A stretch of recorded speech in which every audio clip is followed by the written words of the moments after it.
Chers petits observateurs, si je vous dis Avantime, eh bien le débat est lancé. Cette voiture est tellement extraordinaire, 20 ans après son lancement, on en parle encore comme un cas de design. Est-ce que cette auto est géniale ou est-ce que c'était une folie? Alors forcément, on avait envie d'en parler avec le ministre du Design, parce que l'Avantime, ça fait des mois qu'il me dit il faut en parler. Monsieur le ministre du Design. Monsieur le Président, bienvenue. Vous allez bien? Très bien. C'est une grande première aujourd'hui, nous avons du public qui est là, hein, qui vous observe, donc la moindre connerie, Oui, j'ai un stress inimaginable, mais je vais essayer de ne pas dire des bêtises et puis de te parler de cette belle auto. Moi, j'ai une question avant qu'on commence, Philippe. Qui a eu l'idée, je ne sais pas si tu le sais, mais ce nom incroyable de dire Avantime, sachant qu'on l'a surnommé Aftertime, ce que je trouve affreux, mais je trouve que 20 ans après, c'est génial de dire qu'il y a des gens qui ont pensé Avantime. C'est drôle, j'en sais rien en fait. Je vais te raconter un petit peu l'histoire du développement de cette voiture et du design de cette voiture, mais le nom lui-même, j'en sais rien. D'accord. Mais ça avait marqué les esprits quand elle est sortie. Oui. Et après, bon, comme la voiture n'a pas du tout décollé en termes de vente, effectivement, cet affreux nom d'Aftertime, l'Aftertime, le truc qui ne se vend pas, qui sort après son temps, c'est aussi dû au problème de développement et du retard qu'il y a eu. On en parlera un petit peu plus tard. Honnêtement, toi, en tant que prof de design, 20 ans après, quand tu la vois comme ça, tu en voulais une, en termes de design, de style, tu te dis c'est génial, c'était avant-gardiste, comment ça a vieilli, quoi? Écoute, oui, comme tu le dis, c'est une voiture que beaucoup de designers possèdent parce que c'est un ovni, c'est un truc. Ils ont Renault en 2000, en 2001, ils ont osé sortir un coupe-espace, un nouveau concept. Ça n'existait pas d'un design avant-gardiste en termes de style, avec ces feux cerfs-volants, enfin le nombre de pièces spécifiques, avec cette coupe inspirée en fait de l'architecture. J'en parlerai un petit peu après. Le fait d'avoir 2 volumes imbriqués, c'est pas du tout dans des codes formels stylistiques. Une voiture classique, c'est un ovoïde, c'est une seule forme. Et ici, on a 2 volumes imbriqués sur la partie arrière. Et ça, c'est une inspiration des codes d'architecture, mais qu'on a retrouvé sur Velsatis, qu'on a retrouvé sur Mégane 2, etc.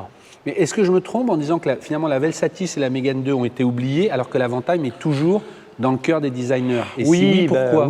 Tu sais, les flops commerciaux, on s'en souvient. Alors, Velsatis n'a pas été Mégane 2 s'est bien vendu, Velsatis n'a pas été un succès commercial, mais Avantime, c'est 8500 exemplaires.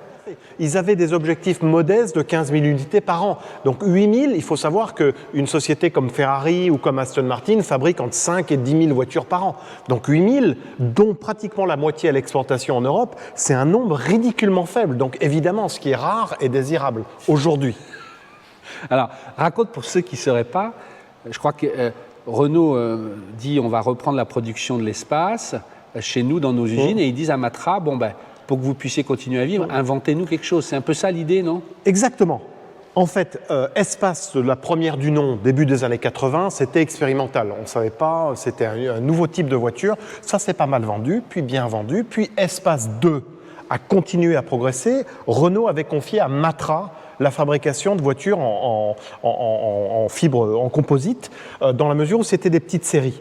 Quand tu fabriques une voiture à 100 000, 200 000 ou 500 000 unités par an, tu vas investir dans des presses et des panneaux en acier. Sur des petites séries, comme des Chevrolet Corvette, des années 50, 60, 70, comme des Lotus Esprit, tu utilises des matériaux composites avec des moules et qui sont moins chers à faire pour de la petite série. Et Matra avait cette expertise. Là, on est dans les années 90 et Renault, sous la direction de Louis Schweitzer, a décidé cette voiture, cet espace, c'est plus un marché niche, on va la garder en interne. C'est-à-dire que c'est nous, Renault, à Douai, à Flins ou ailleurs, qui allons produire, ou à Dieppe, qui allons produire cette voiture en interne.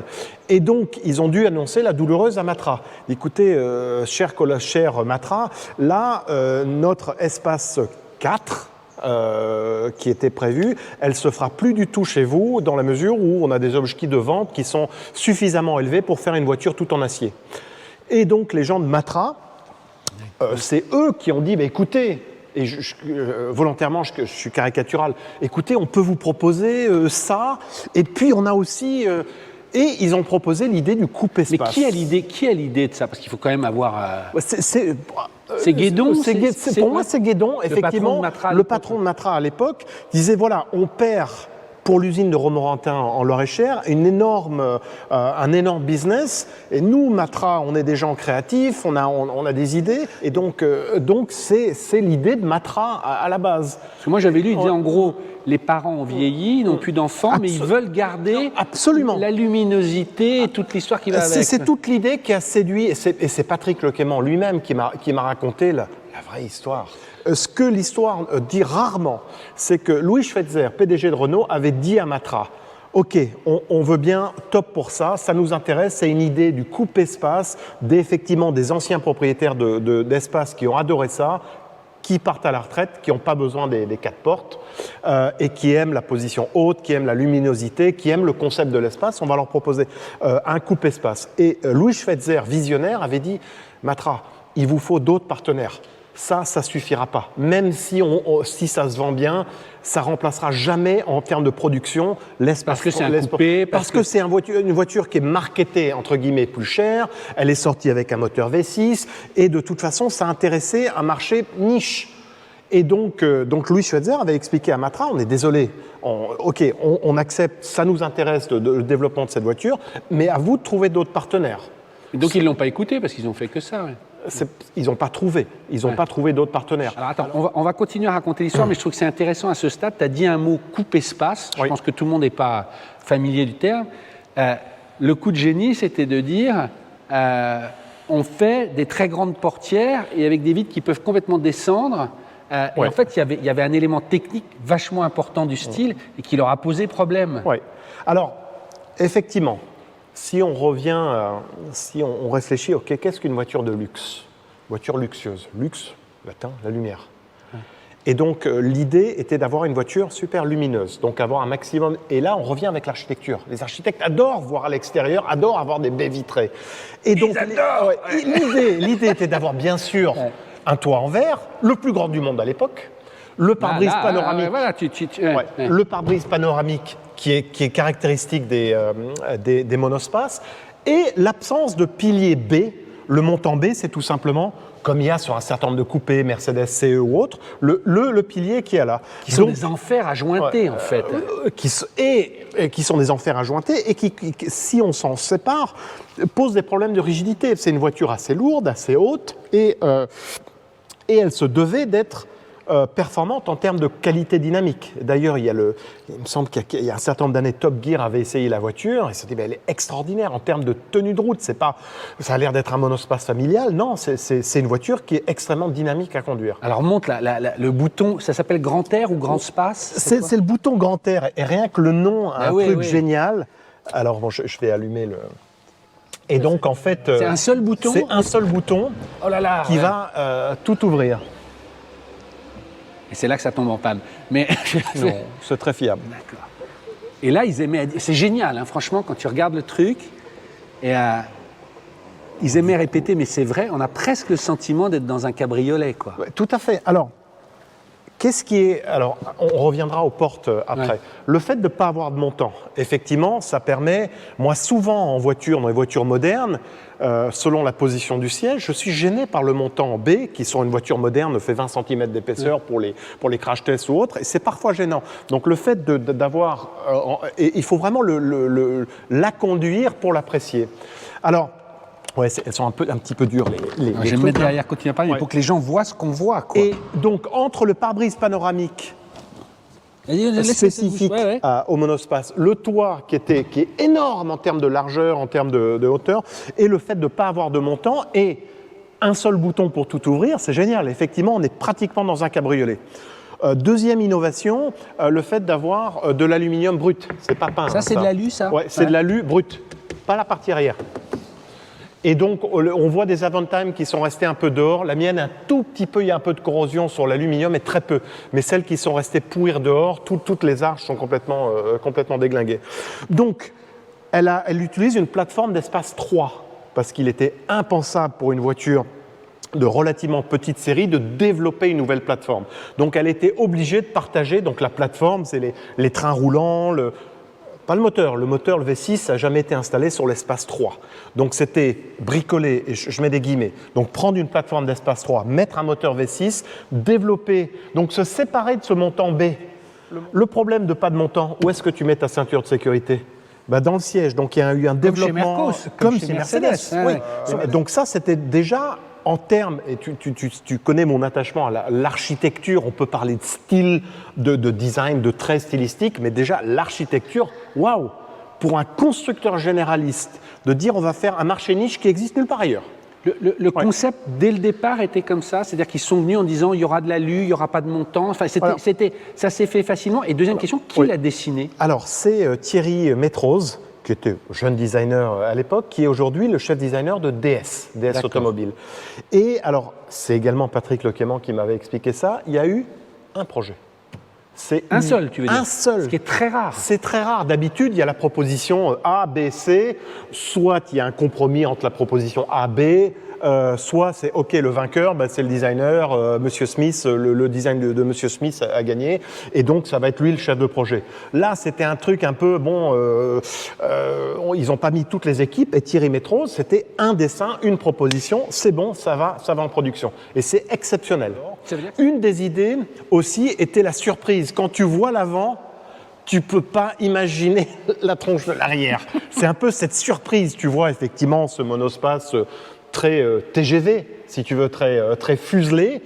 Et puis tu vois la voiture, waouh, tu t'attends pas à avoir une coupe arrière si singulière. Tu me tends une perche, moi ce qui me frappe, c'est ses sourcils ou ses prises d'air. Ça, c'est un élément de style ou c'est vraiment parce que ça refroidit le moteur? A priori, ça ne refroidit rien du tout. C'est un donc élément c'est du de fake. style. C'est du fake. D'accord, bien, mais si tu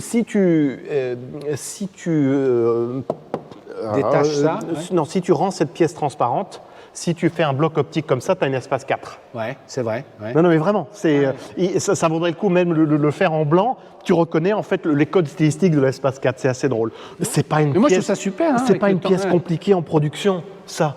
Et oui, il y a un petit peu de fake, il y a un petit peu de... Ça arrive, il y a un petit peu sur cette voiture, effectivement. On revient sur la cinématique des portes qui a fait couler tant d'encre et qui a fait retarder, c'est ça? Explique aux gens pourquoi c'était compliqué, cette portière. On n'est pas en Amérique du Nord, donc il y a, la place des parkings est relativement limitée. Donc tu ne peux pas avoir une porte qui prennent trop de place. C'était parce qu'elle s'ouvrait trop largement. Oui, non, ça c'était le poids, moi. Non, attends, je vais arriver au poids. Donc, dans le cahier des charges, il était impossible pour Renault de développer... Impossible. Pour Renault de développer une voiture mal fichue en termes d'ergonomie. Renault avait une fierté d'être vraiment très très bien en ergonomie. Alors, imagine que Renault développe un coupe-espace avec des toutes petites portes. Ça aurait été nul. Ça aurait été nul parce que tu n'aurais pas pu... souvent, ce qu'on reprochait aux coupés allemands ou autres, c'est de ne pas pouvoir rentrer convenablement à l'arrière. Alors, pas de problème, tu fais une très grande porte.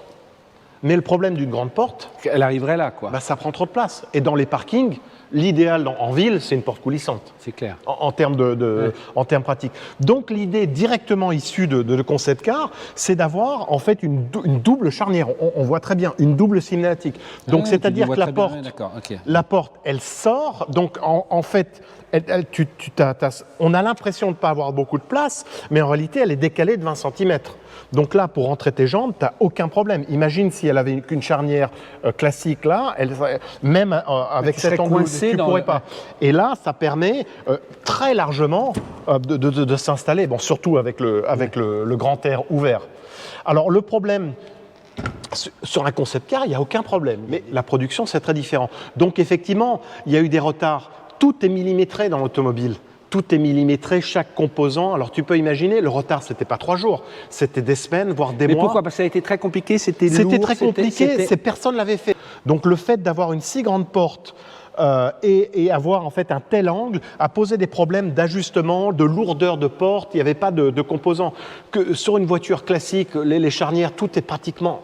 standardisé. Donc là, tout était customisé pour une voiture tout de même de production. Ce qu'on lui a un petit peu reproché en termes de style, alors Le fait que, alors les designers sont souvent, veulent toujours des plateformes différentes. Je t'explique pourquoi. Eux, ils aiment bien avoir des voies, donc les essieux un peu plus larges. La Duster, première du nom, devait être basée strictement sur un Scénic. Et c'est les designers qui ont gueulé. Presque la manifestation, la grève, non, on ne veut pas, pour que les équipes techniques développent une plateforme modifiée avec des voies plus larges. Pour pouvoir faire ces ailes qui ont fait son succès. Ouais. Et pour avoir une voiture beaucoup mieux balancée. L'Avantime, elle est relativement haute pour avoir beaucoup de place. Elle est un peu plus courte qu'une Espace et elle a les mêmes voies. Donc, il y a... c'est Patrick Lequément qui m'avait dit ça. Un ancien chef designer aurait dit elle manque peut-être un peu de moelleux. C'est vrai d'ailleurs. Ouais, ouais. Donc les flancs sont un tout petit peu, un peu plats. La même voiture où tu aurais la roue 3 cm de plus, tu aurais un petit peu plus d'épaulement, tu pourrais pincer un petit peu le toit, tu aurais un arrière un peu... après, la critique est toujours facile. Non, mais je comprends mais le fait d'être... S'il y avait en fait une plateforme customisée où que ça ne soit pas c'est l'Espace 3 et rien d'autre, si, ouais, vous pouvez dégager un petit peu les... Tu sais, il y a une Volvo dont on avait parlé, j'avais expliqué que la voie arrière était très légèrement plus large et ça lui donne une dynamique particulière. Là, le pauvre Thierry Métrose était coincé sur cette satanée, stricte plateforme d'Espace 3 et il n'y a pas eu moult développement, comme je le disais, il n'y a pas eu 3 propositions, on n'a pas pu faire une synthèse, donc peut-être qu'elle manque un petit peu de galbe qui lui donnerait un petit air un peu plus sexy. Pour moi, il y a un air de Mégane, je ne sais plus si c'était la 2 ou 3, mais est-ce que c'était voulu ou tu sais, elle avait cette arrière aussi comme ça à 2 étages? Les codes stylistiques, bien sûr, c'était voulu d'avoir une identification des différentes gammes de Renault. Mais à nouveau, je répète, l'histoire d'architecture, c'est 2 volumes imbriqués. Et ça, tu dis, c'est très rare, ça, d'avoir... C'est très léger. Hein. Oui, bah c'est également en fibre. Et d'avoir, en fait, à nouveau, on est presque sur un jardin d'hiver et une verrière posée sur un volume. Et c'est ce qui crée effectivement cette singularité d'avoir ce volume il faut faire abstraction du bicolore. En fait, on a ce volume qui vient comme ça. À nouveau, on fait abstraction du bicolore et qui est emboîté dans la voiture, plus classique, dans le bloc du bas. Et ce qui crée effectivement, qui a été utilisé sur Mégane 2, j'espère que je ne dis pas de bêtises, Mégane 2, c'est 2. Merci. Et sur Velsatis. Alors, le problème de Velsatis, comme Avantime a eu du retard, il y a eu un concept car qui s'est appelé Velsatis, qui était 2 portes. Avantime devait sortir en 99, je sais pas, début 2000, a été retardé à fin 2001. La Velsatis est sortie en même temps. En 4 portes. En 4 portes.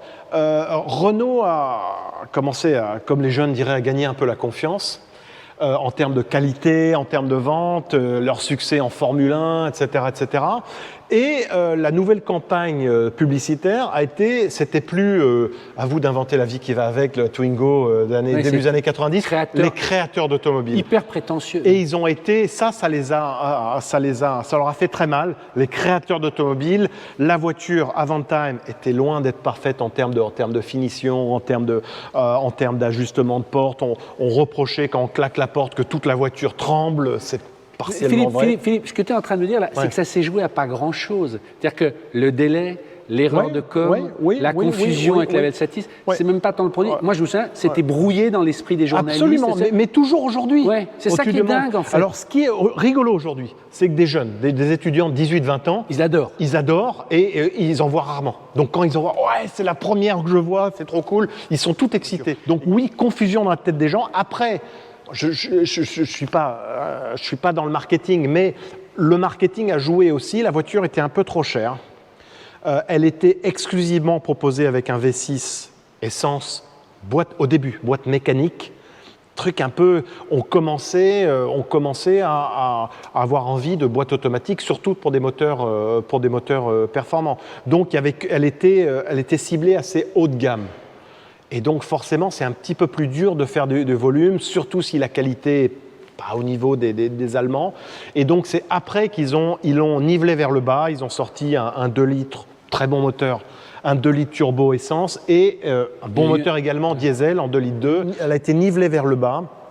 Et ça ne s'est pas mieux vendu. Il y a eu des finitions un petit peu plus simples. Avant de monter à bord, parce qu'il y a une histoire aussi, juste, Tu as appelé ça les feux cerfs-volants, ça s'appelait vraiment comme ça ou Oh, c'est toi non, c'est pas moi qui les ai nommés comme ça. Et apparemment, ça c'est un monsieur de l'Amicale à Vantime qui m'a expliqué. Il y a un moule qui a été perdu, Oui. un moule de fabrication. Ça vaut 700 balles. Ça, Donc il y a un des feux, je me souviens plus celui de droite ou de gauche. Non, c'est un peu comme des cerfs-volants, c'est très joli. Ouais. Mais c'est une pièce qui est très rare et qui coûte très cher. Celle de droite ou de gauche. Oui. D'accord. Donc l'Amicale à Vantime, c'est aussi rigolo ce qu'ils m'ont expliqué, c'est qu'ils ont, pour acheter une pièce, il faut être membre de l'Amicale, mais pour au moins 2 ans. Ils veulent éviter que des gens s'inscrivent au club et dévalisent toutes les pièces. Parce que malheureusement, sur des anciennes voitures ou des young timers, ça arrive. Il y a toujours des gens mal intentionnés, enfin bien intentionnés pour leur porte-monnaie, qui effectivement disent tiens, dans quelques années il n'y en aura plus. Et donc l'Amicale fait un boulot extraordinaire. Messieurs de l'Amicale, alors si vous m'entendez, viens, monte à bord avec moi parce que tu m'as dit il y a beaucoup à raconter aussi à l'intérieur. Oui. Je sais, enfin, il y a un mélange d'espace 3, ça on reconnaît très bien le tableau de bord, et en même temps, je crois que ça s'ouvre, c'est un peu kitsch. Non, c'est drôle, et puis tu as le privilège qui est écrit là. Et puis, en fait, c'est vachement profond. Ah oui. Mais qu'est-ce qu'il y a? T'as un autre tiroir là? Et là, il y a le tiroir. Et là, on est complètement dans les codes, on est dans un salon. Et tu as la télécommande. Génial. Julien, c'est moderne. Hein, ouais. La télécommande pour l'autoradio. Et le GPS. Le GPS. Et tu vois que c'est assez bien fichu. Et t'as les petits amortisseurs, les trucs. Là, t'as un petit coffre qui est bouffé par le lecteur de. C'est quoi ça? Pour ouvrir les vitres, ça, non? Je ne sais pas. Non, je ne sais plus. Je reviens sur la volonté d'habitat, d'intérieur qui se veulent très inspirer de l'habitacle. Ça a été un grand moment chez Renault, ils jouaient beaucoup à ça. Et pourquoi aujourd'hui on a le sentiment qu'avec tous les intérieurs tout noirs, etc., on a un peu abandonné, peut-être que je me trompe en disant ça, mais cette volonté de faire des choses très ouvertes comme ça, alors qu'aujourd'hui, la mode, c'est de faire des cockpits comme si on pilotait des jets. Oui, c'est vrai. C'est vrai. Il y a je parle souvent de qualité perçue, de confort perçu, de solidité perçue. Une voiture avec des grandes verrières, ça a l'air fragile. C'est ça, oui. Ça a l'air fragile. Une voiture avec un épaulement bas, des vitres très grandes, où tu regardes même des anciennes, une Pagode Mercedes ou une 504 coupée, ça a l'air fragile. Et donc, je pense que ça serait compliqué, effectivement, aujourd'hui, mais tu vois, dans les Peugeot modernes, dans d'autres voitures, tu es complètement engoncé. Par contre, les codes stylistiques, je ne suis pas totalement d'accord. Tu te souviens, on avait essayé la Honda i ou la Honda E, très inspirée de mobilier. Même Citroën, ce que Citroën fait depuis quelques années, on est beaucoup plus dans des codes de salon, de living room, de salon, de pièces à vivre, que l'automobile. Mais moi, personnellement, j'invite des gens à essayer cette voiture, même ceux qui disent c'est quoi ce truc, c'est moche. C'est agréable à conduire? J'étais très surpris. Vraiment? Vraiment. Parce que tu l'aimes, hein, on peut dire. Tu non, l'aimes mais beaucoup, je l'aime, c'est très agréable. On est haut et alors. C'est vraiment une voiture de voyage. Mais c'est proche de l'espace ou c'est plus... Je ne suis pas un grand connaisseur des espaces. J'en conduis un petit peu, mais je connais pas très bien. Écoute, moi, j'achète une voiture de 20 ans, qui a 150 000 km, qui est un peu vieillissante, qui a un monospace, qui a mauvaise réputation, qui on dit que ça grince partout. Non, c'est pas mal. Ça grince partout ou pas? Non. Il y a le toit quand tu l'ouvres, mais c'est pas. Tu as la porte passager, quand tu l'ouvres, elle grince un petit peu. Mais il n'y a pas du tout de bruit périphérique. J'étais agréablement surpris. Le moteur est souple. Il n'y a pas de bruit. Alors, tu parlais d'Espace 3. Bien sûr, ils ont repris. Ça, c'est génial, hein, la clim. Ils ne pouvaient pas développer. Donc, mais ça, c'était super, hein, franchement. D'avoir, effectivement, c'est plus le conducteur qui gère ça. On baisse la radio. Oui, pardon. Je ne savais plus où étaient les boutons, les fameuses... Alors après, on retrouvait une clé de Kangoo. Ah oui. Alors que la Laguna à peu près de la même époque, la Laguna 2 avait la carte. Ouais. Et effectivement, elle marche très bien, cette clé. Mais on est sur une clé de Kangoo. Tu ne sais même pas. Je ne sais même pas comment ça marche. Tu n'es pas marche. Rosburger compatible, mon vieux. Et là, c'est pas tactile. Hein. Non, tu peux appuyer. Tu dois avoir une touche OK, mais j'ai pas mes lunettes, mais Julien, elle est où la touche OK là? Tiens. Oh, je sais même plus. T'es sûr que tu peux piloter avec juste ça? Parce que là, c'est vraiment le côté radio en fait. Hein. Ah voilà, regarde. Attends, ça sert d'avoir un geek, hein, quand même. Voilà, et là, tu appuies sur menu principal. Navigation. Putain, c'est écrit tout petit. Ce qu'il faut, c'est voir la carte, quoi. Voilà, Clermont-Ferrand. Pilote. Alors, activer le guidage. Ah, mais c'est drôle parce que là, on est aux origines de. Ah bah voilà. Voilà. Voilà. Mais ça te montre quand même que là, on rigole 20 ans après. Est-ce qu'on rigolera, Julien, des écrans dans 20 ans dans espérer qu'avec la dernière Mégane, Faut espérer qu'avec les mises à jour software, ils arrivent petit à petit à remettre à jour encore et tout, quoi. Alors, pour la petite histoire de celle-ci, c'est pas une Renault Avantime. Ah bon? Ah oui. C'est pas une Renault Avantime sur sa carte grise, c'est une Renault nouveau modèle. Ah ouais? Elle est enregistrée comme elle a Mais pas c'est le une nom. erreur ou Non, je pense que tout était comme ça? Non, elle faisait partie de. Apparemment, il y a eu moult pré-séries, il y a eu des petites séries d'essais, machin. Mais celle-ci fait partie des pré-séries. D'habitude, on fuit les pré-séries. Moi, je trouve que ça lui proférait un charme particulier de l'avoir en plus en pré-série, d'avoir la carte green. Je dis, mais moi, je pensais que c'était quoi ce nouveau mode? Un nouveau modèle, il n'y avait pas assez nouveau mode, il n'y avait pas assez de place pour mettre nouveau modèle. Génial. Mais Bien. c'est pas une Avantime. Non. On va finir dehors. Il y a un dernier truc que je veux aborder, qui était aussi une particularité de la voiture, c'est qu'elle avait des couleurs insensées. Là, tu as presque la couleur. Tu m'as dit que ça s'appelait C'est le comment? bleu Iliade. Iliade. Mais l'Iliade et l'Odyssée ou Iliade Iliade. Iliade. Je ne sais plus comment il l'orthographie, mais je dois l'avoir. Il y aurait un cours à faire que sur les noms des peintures. Au lieu de dire bleu, Ouais, et c'est la designer couleur et matière Isabelle Charles qui était à l'époque chargée des couleurs. Et il y a le bleu est peut-être pas le plus spectaculaire, mais il y a un vert, le vert taïga, qui est, enfin le vert pomme. que Laurent Schmitt Oui. a, qui vous avez Oui, montré. J'ai absolument. roulé avec et effectivement, lui, il l'appelle la grosse pomme. Du coup. Oui, Ouais, oui, oui. ouais, ouais. À mon avis, aucun autre constructeur n'aura les tripes De refaire ça. refaire un truc. Mais à nouveau, on ne parle pas juste de style, de fait que ça soit Oui, c'est bicolore. conceptuel, c'est tout l'ensemble. C'est conceptuel, c'est un concept car sur roue. Alors oui, la réponse c'est un grand oui. Les designers, je connais des designers un peu aux quatre coins du monde, ils rêveraient avec d'autres véhicules, mais l'Avantime, oui, c'est une icône. Merci Philippe. Avec plaisir. C'était passionnant. Moi, j'ai envie de dire à Luca Di Meo, à Vidal, refaites-nous une Avantime avec des beaux écrans pour Julien. Et puis, on se retrouvera chez Philippe. Merci au public. Et puis, on se retrouve bientôt sur POA pour un autre secret de design avec Philippe. Au revoir.